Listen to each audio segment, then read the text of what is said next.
Hello, my name's Olurotimi Osha. I like talking about American presidents. Today I'm going to be discussing President Trump and comparing him with the uh, historical dictators, leaders, autocrats. Specifically, I'm going to be comparing him with the Caesars. That's Julius Caesar, Augustus Caesar, and Trajan, right? Trajan was a second century emperor of Rome. Actually, he was the first emperor of Rome who was not born in Rome. So Trajan was born in modern day Seville in Spain. So he was a Spaniard. So I guess the movie Gladiator, where Maximus, was Maximus Decimus Meridius, the general. I guess he was a nod. It was a nod to Trajan, who was the first Spanish who became emperor of Rome. Another Spaniard became emperor of Rome. His cousin, his relative Hadrian, who succeeded him. But Trajan, importantly, is considered the best emperor, Roman emperor, right? Although I'd say the founder of the Roman Empire, Augustus, was probably the best. But the Roman Senate, who were alive at the time and who would know, they decided to acknowledge, to give Trajan an honorific, and they called him Optimus, the best Roman emperor. And there's a reason for that. Uh, Trajan actually was the one who, so the largest uh, territorial extent which the Roman Empire reached was under Trajan. It was Trajan that extended the Roman Empire up to its maximum height. Of course, Augustus had told, you know, uh, in his Res Gestae Divi uh, Augusti, which is basically the deeds of the divine Augustus, his autobiography, and he'd instructed the Romans not to exceed, not to grow in size, not in size, to stop growing right up to a certain limit, because that would threaten the longevity and the security, stability of the empire. So importantly, Augustus used natural geographic markers, right, as demarcation for the boundaries of the empire. For instance, North Africa, there was a desert, right, uh, under the North Africa, and then there were oceans, the Atlantic Ocean. They shouldn't go beyond that, and then there were forests and rivers, right, the Rhineland and the Danube, right. So those were the instructions of Augustus. He didn't think the Roman Empire should extend beyond beyond certain limits, right? So it wouldn't be overextended. And I'll get into how significant that is for us as Americans, right, today. So what I want to basically do is compare the ability of President Donald Trump, our 45th and 47th president, to become a dictator, because it's like everybody's clutching their pearls right now, crying that President Trump is a dictator. He's not a dictator. He's acting within the powers that Congress has provided him. Our Constitution has provided. I did earlier videos explaining that Congress is actually more powerful than the president, and the president, he actually exercises his authority to the extent Congress allows him, right? Um, yes, he did. It's in our Constitution that it's Congress that can declare war, but Congress has sort of ceded some of these powers, right, the to the President of the United States as Commander in Chief in limited military intervention, right? And that's within the uh, Powers Resolution or War Powers Act from 1973, and even before that. Again, President Trump has precedent, because U.S. presidents have actually gone to war over 125 times without getting prior authorization from Congress. And So over 125 times that America's been gone to war, right, since our founding. Now imagine, however, consider that Congress has only formally declared war in our nation's history 5 times. And the last time they declared war was in 1942, I think, against Hungary during the Second World War. So imagine that we fought a war against Vietnam for almost 20 years, the undeclared war, right? Without Congress actually declaring war. So um, President Trump has precedent. He's acting within the powers that he's been allowed by Congress. Um, Again, our founding fathers, including I'm going to frame in terms of the philosophy, the views, the lens of James Madison, because James Madison was a student of the classics, and so our founding fathers they tried to model our republic after the Romans, the Senate, right, to reflect the Republic era, and of course a president that almost seems like a consul, the mix of a consul, but not quite an emperor, because an emperor rules for his lifetime, right? Until he says he's tired. Our president didn't quite have that. And of course, our president is commander in chief. But our president has limits. Of course, at the start of our constitution, there are no set term limits. But importantly, our president, our government has powers, rules um, under uh, the aegis, under the notion that uh, he has, he rules us, he rules his people with via the consent of the governed, right? The president rules uh, while the people he governs provide their consent, right? So the consent of the governed, that's fundamental in our constitution and in our republic. So I'm going to get into it and just do the comparisons. The reason why I'm doing this is because I was just recently talking to a friend of mine, and my friend, was fearing that, oh, and Ben, and not just friends. I read all these editorials and things like that on television, and everybody's saying, well, President Donald Trump is a dictator because he invaded Venezuela without, getting authorization from Congress. Again, uh, our presidents in our history have gone to war over 125 times without actually getting prior authorization from Congress. They were not dictators. They left when their time was, when their time was up, right?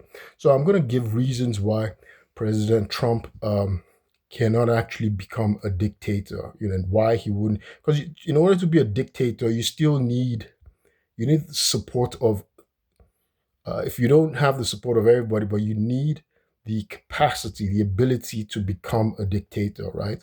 A dictator, whether it's the military that backs him, whether it's a certain group of people that empower him. Rulers don't just rule on their own, right? They don't, they get their powers from. They're backed by, if it's a cabal or a military, an army. Uh, they have some kind of backing, and they also need the ability, right, to be able to do it, right? Dictators actually have abilities that allow them to be, uh, to assume power and hold on to that power, and for people to actually follow them. Um, People often dismiss, even though I'm not a fan of Adolf Hitler. Of course, he was an ignoble, abominable person, but he clearly had the power, right? The ability to lead certain people. I had someone a roommate when I was in college, and he used to say Hitler had a mental illness, and that's why I don't like people using mental illness so casually, dismissively, casually, because when you keep saying people have a mental illness and you use it as a fig leaf to excuse their atrocities, then you can't hold people accountable anymore. So Hitler didn't have a mental illness, right?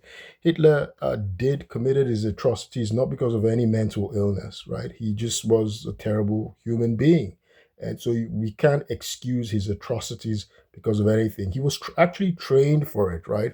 Adolf Hitler, interestingly, he was um, after the First World War, he received military valors. By the way, in the First World War, he had been a soldier, a foot soldier, but he received military honors for bravery.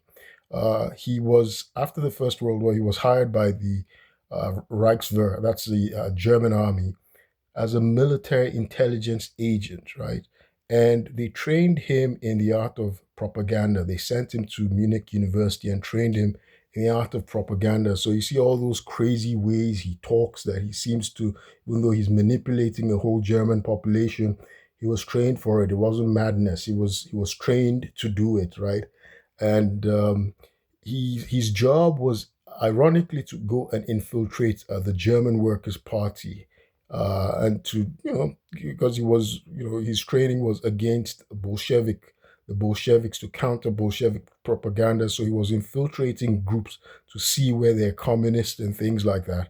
So, but he quit the following year, and he formally, he grew within the German Workers' Party, which became the Nazi Party, and of course, uh, you know, that's how that went. So he was trained for it, and he it was discovered he had the ability as a public speaker. He had public speaking skills, and he was able to persuade people. He was trained by the German military for it before he ever became anything, right? So leaders have to have the ability to be able to control people. Those who want to become dictators. Of course, politicians already have that. Of course, so Donald Trump has checks that box already. You see Napoleon Bonaparte. They said he could really persuade, manipulate his soldiers and things like that. The French people, he could inspire them.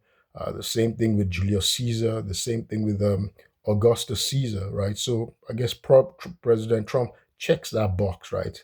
The ability of dictators to persuade or manipulate, have that the demagoguery that our founding fathers were very scared of. So he has the rhetorical skills, right, of a demagogue, right? He has that, right? Because he somehow is able to persuade a lot of people to keep supporting him. This is the second time now that he's been elected president. Um, what ways counts against him, of course, is his term limits, right? He has term limits. And dictators in the past, like the Caesars, they had no term limits, right? They when even Hitler himself, when he was made German chancellor, he was eventually made dictator, right? Absolute dictator for life. Julius Caesar became dictator for life, and of course the emperors, they carried on for life. So Napoleon Bonaparte became an emperor for life. So well, can I guess the question is, can President Donald Trump convert himself to becoming a dictator, a life dictator, and cancel elections and not go?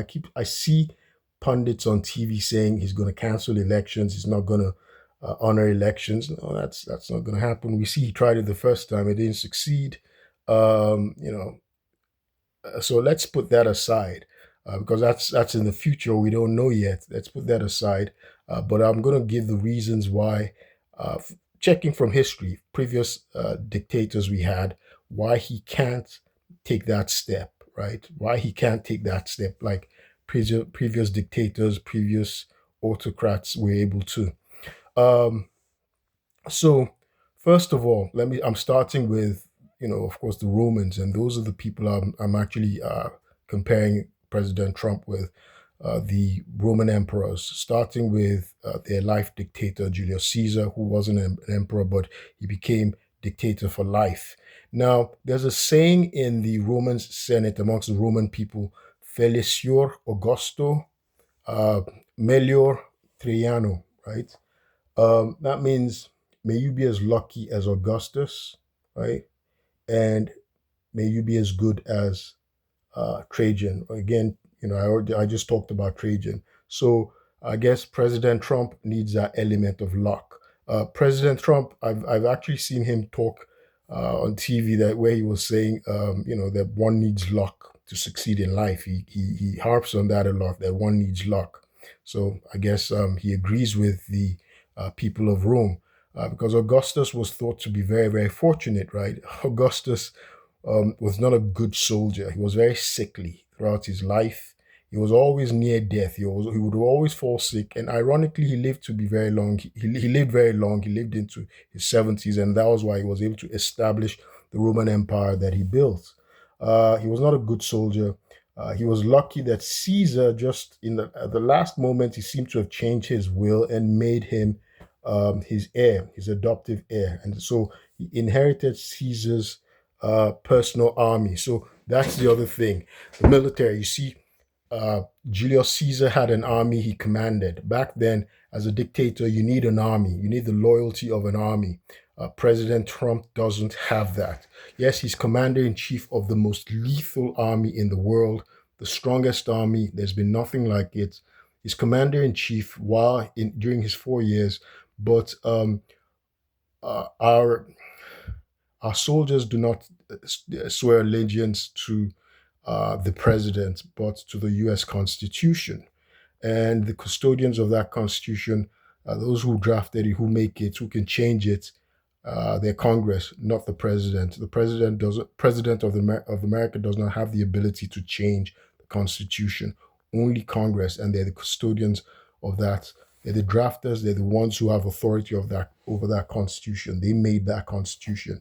They're not alive today, but Congress is still there. So really, and they're the ones who actually pay the they're the ones who pay the soldiers. So President Trump doesn't have that personal army. And in any event, let me first go back to the Caesars. So you see, Julius Caesar back in his era, they didn't have a standing army back then.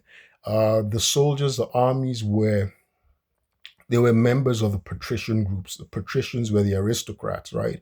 And so you had to be a member of that group class in the time of Julius Caesar to be in the military because that was very honorable. So the Romans had these virtues. They were warfaring people. They loved war, and they had these attributes, virtues as being very hard, sturdy people, right? So and being a soldier was like the height, and that was what the patricians had. The patricians could be in the military. Julius Caesar was wealthy. He had his own personal army, right?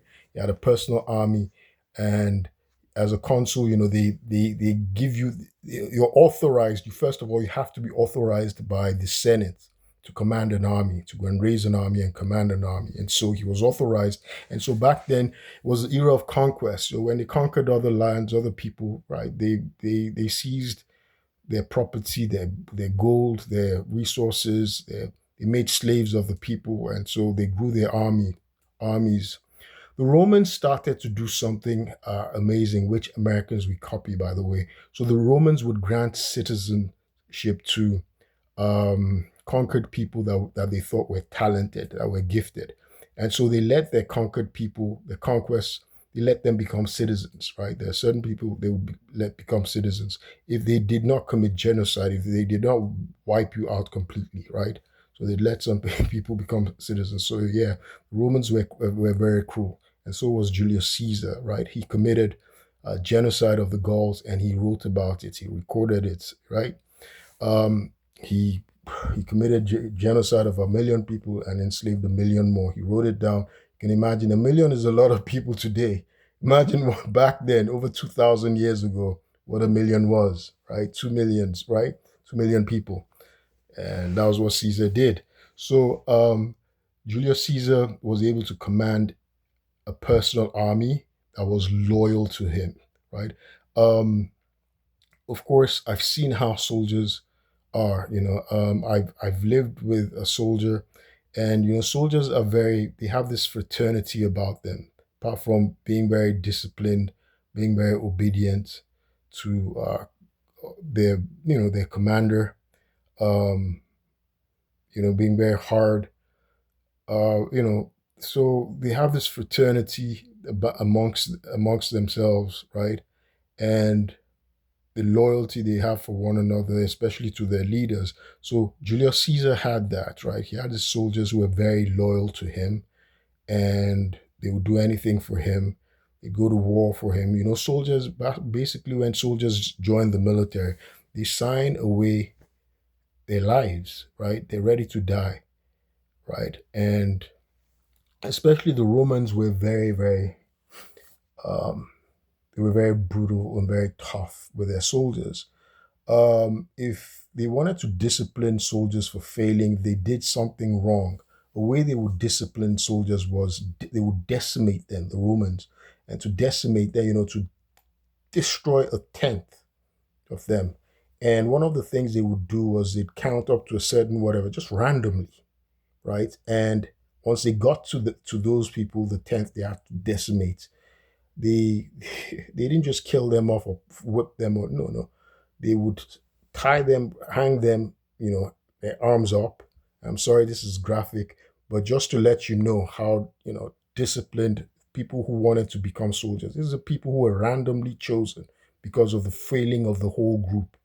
And they used mallets and they broke their ribs until they died. Can you imagine just using mallets to boom, boom, boom, boom? Yeah, so it was terrible. So the ribs would cave in. They died. Brutal way to die, right? So those people were very sturdy and they were very loyal to their general, right? You see, that was the case with Napoleon Bonaparte in France. Uh, he had an army to be a military dictator. He was a career soldier. He went to military school, rose through the ranks, became a general at 24. So he had the loyalty of armies that he could command, right? That was the reason why he was able to do a coup and overthrow the General Assembly, right? So these dictators normally have a military they can command.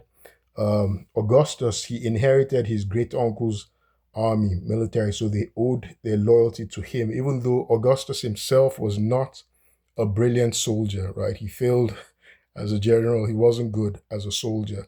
But he was, again, I guess that was why Romans declared that he is lucky. He was very lucky, apart from being lucky that Julius Caesar made him his heir, his adoptive heir. And then he, uh, he was lucky that his best friend, who was not patrician, right? He was actually a plebeian, Agrippa. Agrippa uh, was a brilliant general, and Agrippa was almost as brilliant as Julius Caesar. So Julius Caesar is considered one of the most brilliant military strategists, right, amongst generals. So uh, so soldiers respect you for that. You have that loyalty of soldiers who can help you maintain force of government, right? So you see, that's something the Caesars had, something autocrats have, and you know, uh, uh, again, even though Augustus himself, he inherited the armies of Julius Caesar. While he couldn't lead them, his best friend remained loyal to him and he was able to lead them. As Agrippa, as a general. He was very brilliant. So that's something they need. Um, One reason Trajan is very notable, Trajan led his so when in the era of emperors stopped going to war, right? Because after Augustus, who wasn't a great soldier anyway, was a great politician, master propagandist, right? Well, we can say uh, President Donald Trump is a master propagandist, right? That's something, that's something that autocrats need, people who are dictators, from Julius Caesar, right? Julius Caesar is one who famously coined the phrase "I came, I saw, I conquered," Veni, Vidi, Vici, from his conquest of the Parthians, right? So they are masters of propaganda, right?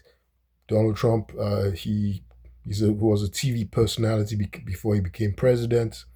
He's able to command large crowds. So hey, he checks that box, just like Napoleon Bonaparte and other autocrats, right? Um, but importantly, uh, Trajan, what I was going to say was Trajan used to lead armies. He would go to war, leading his armies.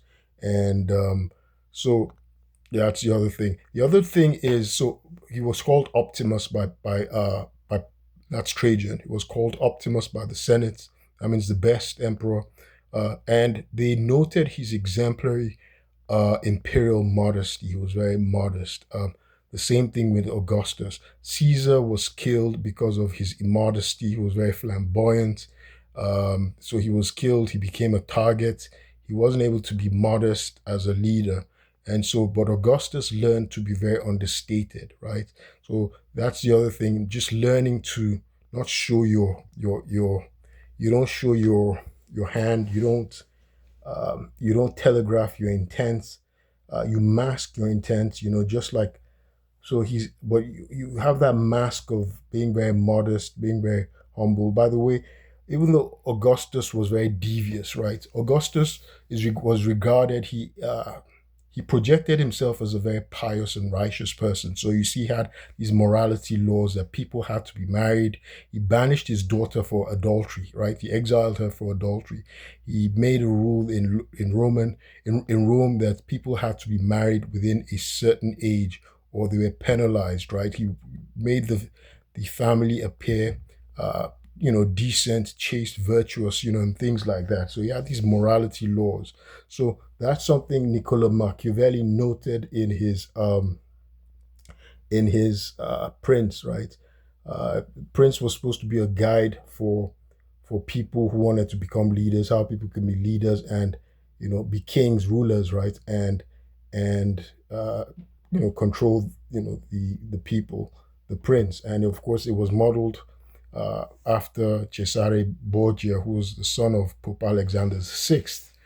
Um, so one of the things that Machiavelli said was that uh, a ruler, right, a good ruler, a good prince, a ruler who's going to rule his people, he has to project to the people that he's very good and decent. The people have to believe he's a good and decent person. So even if he's not, even if he's devious, even if he's devil, that's not what the people see, right? So you see, Augustus was able to do this successfully in Rome. So was Trajan, and that's why Trajan, the saying, "May you be as good as Trajan," right? So you want to be so the good a ruler to be able to command the people successfully as a dictator. He projects that image of being pious, of being good, even if he's not, right? That's what an autocrat does. Does President Trump do that? He projects his weaknesses, right? He lets everybody knows his weaknesses, so that box is not checked, right? His weaknesses, they're sort of advertised, and he projects them out there. Could it be propaganda from his detractors? I don't know, but the thing is that these autocrats, these despots, even Lenin or Stalin, you see, they have this image of appearing uh, appearing as moralistic, being moralistic, being decent, moral people, even though they did these terrible things underhand, right? They don't project it outwardly, and anything they do, they're ostensibly doing it for the state, for the love of the people, to protect the people, for the security of the people, right? They're eliminating traitors of the state, people who are sort of trying to undermine their security, their prosperity, right? They're eliminating traitors. That's what they're normally couching. They're framing their atrocities as, and they hide them, right? They don't telegraph. They don't project what their atrocities are, right? So that, and let me quickly. There's something I also wanted to get to, right? So in our constitution, there's all these checks that we have in our constitution that prevents a dictator from coming into uh, uh, from rising, right, rising up to control us. The Second Amendment is there for a reason, right? So apart from President Trump not being an inside man because he never was in the military, right? He doesn't have that inside man status within a huge organization that can back him. So you see people like Julius Caesar had that inside man backing, Augustus, Trajan, right? All these people. Even Hitler himself was a hit and was had this insider status because he was initially a soldier, and then he was in the army as a military intelligence agent, and then he rose and built an army. He didn't have an army. So if you don't have an army, a military, sorry, I'm just digressing a bit, but back to the army thing. If you don't have an army like Caesar or the Caesars had, well, an alternative is to build it yourself. Like the Nazis, like Hitler built an army on his own, right?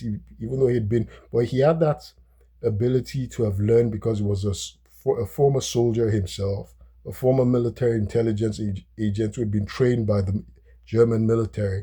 And then he built his foot soldiers, like military men, the SS. He built them up.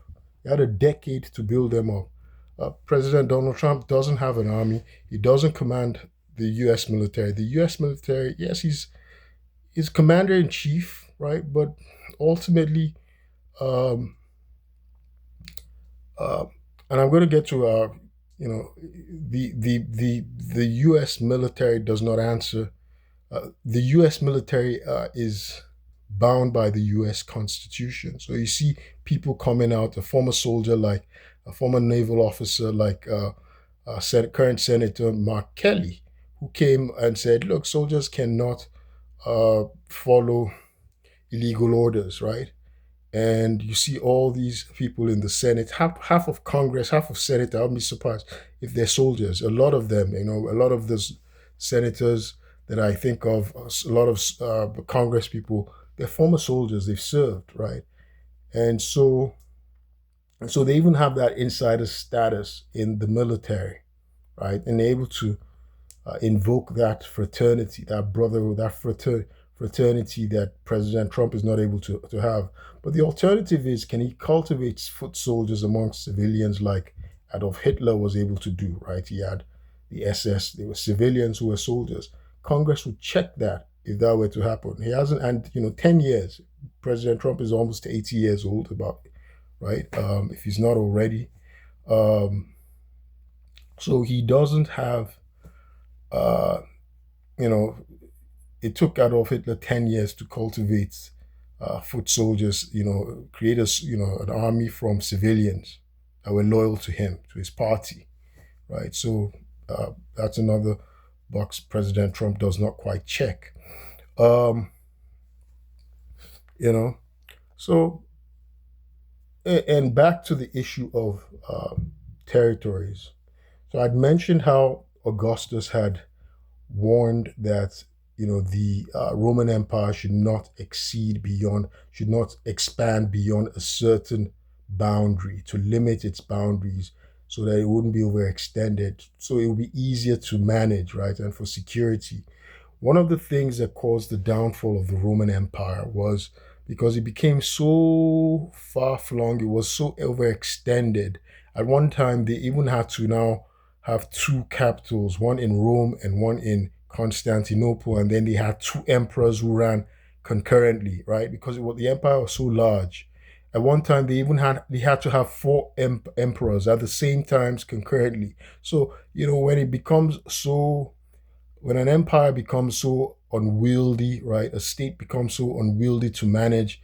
It's difficult for the autocrat to take control. One of the things that autocrats need, that they need in a state they're going to be dictating to, is the ability to centralize power easily. They centralize power, right?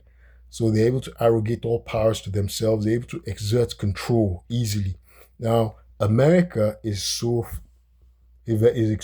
extremely large, right? And the nature of our states, right? They're distinct. They're like countries, and they're doing their own things. So no dictator is able to control these different states at the same time. It's very difficult, right? No one central leader, excuse me, no one central leader, autocrat, dictator is able to control these divergent states. So you see, we've had a civil war before, right? And there have been many times that the states wanted to secede in our history. In the 19th century, you remember South Carolina wanted to secede, right? And so um, even the British Empire as well. One of the reasons it collapsed, apart from financial troubles, is because it was so overextended, right? Geographically, the British Empire is still the largest empire we've ever had in history, right? It covered a quarter of the world's population and about a quarter also of the world's geographic territory, right? Geographic mass, ter- territories, right? Land mass as well. So it was overextended. It becomes very unwieldy, right? So how are you going to manage, you know, squabbles, insurrections here and there, and so it becomes very unmanageable, ungovernable. You can't centralize power easily. So America's, is quite large and very complex, right? The other thing I wanted to quickly mention about even our military is we have all these checks and balances instituted in our system. So you find that even in the military, there are all these checks. If you go to the Pentagon, there are all these checks that keep checking you. So it's not, checks checking, a check checking a check, so that it's virtually impossible for an entity, for one person to wield absolute power over the military. And one good thing is that our military, they accept the leadership, the rule of civilians, right? The civilian population. So ultimately, the civilian leaders in the executive, and there's the congressional oversight, and the Congress is made up of civilians. So that's one good thing about our military. Um, so these are just some of the things, some of the challenges that uh, President Trump would have that would pose obstacles for him to be a dictator, to be able to arrogate power to himself. One, he doesn't have soldiers that are loyal to him, like Julius Caesar had, or Napoleon Bonaparte had. Napoleon Bonaparte, when he was first defeated and exiled, was it to an island? Was it Elba? He was first island to, but he was exiled to one of these islands. When he escaped, he managed to escape without an army, and he just shows up in France, right? And there were orders to arrest him, and soldiers, they came. The soldiers were meant to capture him. He would talk to them, and they would be they would be captivated, and they started crying, and they saw allegiance to him as emperor again, and the whole army surrendered to him. The whole army took acceded to his submitted to his authority again, right? So they recrowned him, and of course they went to war. Unfortunately, all the European powers gathered against him and defeated him, right? And so that's the other thing. I have to be very careful that in geopolitics, there are no permanent allies, there are no permanent enemies, or there are no permanent friends and no permanent enemies. And the European powers, particularly Great Britain, that has been a master of war for 1,000 years. They've been fighting wars and wars. This is the first time they're resting, of course, and they seem insignificant, but they're able to form allegiances, and they're used to it. And there's something called muscle memory, right? Something you're used to doing, it becomes part of you, and even though it's sort of latent, or it's just sleeping temporarily, events can wake it up, just like muscles, right? I started working out since I was 13 years old, and I remember many times I've become, a bit obese when I stopped working out. But when I go back into the gym, right? People are shocked about how I can just easily snap back. That's because I have muscle memory. So the same thing with those European nations that have been used to fighting wars for 1,000 years, and they seem to be weak right now. If necessity forces them, if events, circumstances force them, they're able to snap back again and get back to their warfaring uh, former selves, to defeat a common enemy that's threatening them, right? So, anybody who's a leader in America has to be very careful of, uh, it won't be very difficult for allies uh, to temporarily join forces with their rivals, their enemies, just to defeat a common enemy, right? That's endangering the security of the world.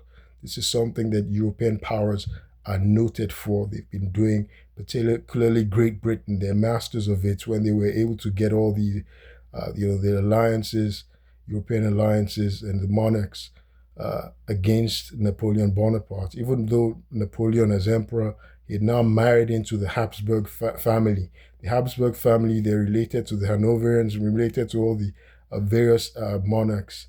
He married into them, thinking he was building alliances, but those European powers, they felt threatened. They continued to you know, ally with one another until they defeated Napoleon Bonaparte at Waterloo, right? So the ability to cultivate alliances, right? That's another thing that dictators have had. They've known who to align with. Right now, who America's threat appears to be threatening its allies, right? Um, you see, even USSR, Stalin allied with America and Great Britain to defeat the Nazis. At one time, Stalin allied with Hitler, right? So you see, they keep changing and things like that. Who is America's current ally? When the USSR uh, was a superpower with the United States, it had the Warsaw Pact, so it allied with Eastern European nations. It allied with Cuba. It had all these allies. It started creating allies in Africa, in developing worlds, what's called the Third World. Who are America's allies right now? If we have a president that seems to be alienating our allies, saying, well, we have the strongest military in the world, which is true, but you see, the geopolitics has a strange way of reconfiguring, right? Changing alignments, right? Necessity is the mother of invention. Things can change rapidly. So it's very important for the United States to have allies, right? And I've been watching videos and they're scary. It's scary how all of Europe are dissing America now and talking about raising their armies, rebuilding their armies and things like that, uh, getting new allies. It's so bizarre. If NATO ends, uh, the United States future wouldn't be so bright. It doesn't matter how powerful our military is. Um, Something that the Romans managed to do, right, was they were able to create strategic alliances. They had client states. That was something Augustus was brilliant at. So they didn't have to continue fighting those wars, and they had Pax Romana. So the Roman military was already, the ferociousness of the Roman military was already legendary. So they had Pax Romana and they were able to focus on having client states, having friendly alliances with other states. And that was another thing that was actually responsible for the Roman army. So the Romans fought wars for centuries, right? And the thing is, Rome was able to keep calling on its allies, right? On its allies. So that's another reason for the Pyrrhic victory thing. That's King Pyrrhus of Epirus, right? Because no matter how you defeat the Romans back then, they had so many allies that would keep giving them more men, more resources, and they'd come back and fight you. In the end, it's just going to be a war of attrition. You're going to be decimated, right? So, who are President Trump's allies? We're alienating everybody. We're only 350 million people, and we're trying to kick people out, right? There are people who are causing disaffection in America, causing racism. Who are America's allies, right? So that's the other thing. You need allies that you can keep calling on if you're going to have a protracted war, right? People that you could keep relying on, that could allow you to go on for a very long time. That's something that autocrats, successful autocrats have. They know how to build strategic alliances. The other thing is, um, um, I already talked about uh, Felicio Augusto and the Melior uh, Trajano, which means may you be as lucky as Augustus and as good as Trajan, because of and with respect to Trajan, because of his exemplary imperial modesty. So he was very modest. So hubris, right? Hubris is something that. So I'm a Christian. It's interesting. I like to read the Bible. There's something in the Bible that says that he who exalts himself will be humiliated. They will be brought down. Right? They say pride goes before one's destruction. So Americans have this hubris, right? And it's not good, right? In history, just it's just, and in wisdom texts, it's just an indicator that a fall is imminent, right? Because the proud, right, in history, in world philosophies, those who are proud, they're not gonna. Their destruction is near, is coming soon, right? The Bible says that those who humble themselves, the Lord exalts, right? The Lord exalts. Those who are proud will be humiliated. They will be brought down. Pride goes before a fall, right? Um, so Trajan was known to be very modest, right? Leaders, and the same thing with Augustus. He was very understated. He wore simple clothes. He was a benefactor of his people. He would build temples, build aqueducts, build things for the people. He would give money to them, to Romans. He would open public granaries, food and things like that. Created a welfare system. Trajan himself expanded a welfare system for the poor and for orphans, amongst the Romans, right? So they were very humble and had a heart for their people, right? So you see that autocrats actually have this. So their people have this emotional attachment to them, this emotional bond, right? And again, they're humble, good leaders. The autocrats, I'm not saying autocrats are necessarily good leaders, but well, some of them were called benevolent dictators, like Napoleon. The French loved Napoleon, even though he was a dictator, he became an emperor. They loved him. The same thing with Augustus, right? Julius Caesar. So, importantly, those who are going to command the loyalty of their people, a dictator, an autocrat, they have to be able to exercise this level of modesty and humility instead of showing hubris, right? Hubris doesn't help you do anything, right? Hubris just shows a body, an entity that has an inferiority complex, and they're just masking it in hubris. So, for instance, in arrogance, in pride, in arrogance. Now, if you are if you're the king, the monarch of England, right, and you show humility, does it diminish your power as king of England or whatever? No.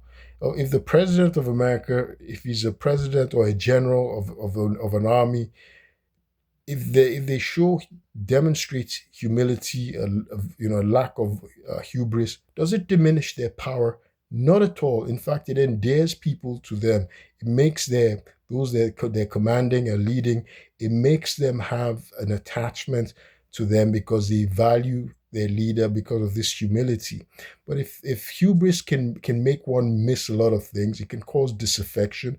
And so a leader who has hubris does not even know when his subordinates are planning against him, the backbiting, the hidden daggers and cloaks and things like that, insidious plans against him. He's unaware of this because of the hubris. So these are just some of the qualities that autocrats would have, successful autocrats, the Caesars had, the successful ones from Augustus to Trajan. Trajan was known for his modesty. So was Augustus, right? And so, is that a box that President Trump checks. No, I don't think in any event that President Trump intends to be a dictator, an autocrat or dictator for life. It's just, the exaggeration of the media again. The media is not doing its job. Mainstream media is so, they act like it's just for entertainment, I guess, because they act like they're talking to children, right, to kindergartners, right, in many things that they do, and how it's like they've become tools of propaganda and just entertainment instead of giving us analysis and candid, I don't know. In any event, my name is Olurotimi Osha. I just wanted to do this quick uh, comparison to debunk the anxiety that President Trump will convert himself as an autocrat, a dictator. Knock on wood, that's not going to happen. The history tells us that he doesn't have the ability to. He doesn't have the capacity and the means to convert himself into an autocrat.